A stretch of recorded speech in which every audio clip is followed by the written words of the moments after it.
Vida pela Floresta. Ela é constituída de 3 movimentos, tá bom? O primeiro deles se chama cobra, que a gente dá um saltinho para trás. Enquanto isso, a gente fica correndo, sem parar.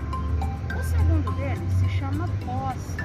Aí a gente dá um pulinho na fita ou na marcação que estiver para frente. Depois continua correndo. E o terceiro se chama galho. O galho a gente abaixa e protege a cabeça. Esses são os 3 movimentos. E não esqueça, sempre correndo sem parar, ok? Vamos começar?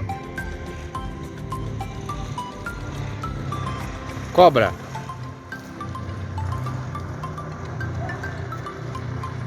Galho. Poça. Cobra. Galho. Poça.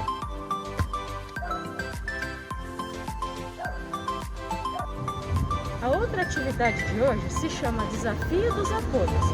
Nós vamos fazer 5 segundos de prancha com a barriga virada para o chão e 5 segundos a prancha inversa, que é de costas virada para o chão.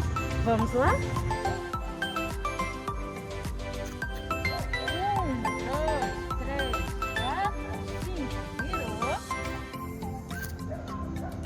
1, 2, 3, 4, 5. Virou de novo.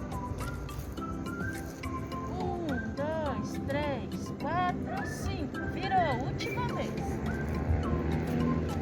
1, 2, 3, 4, 5. Eu já fiz a minha vez. Agora é a sua vez de fazer e mandar um vídeo para mim. Um grande abraço e até mais.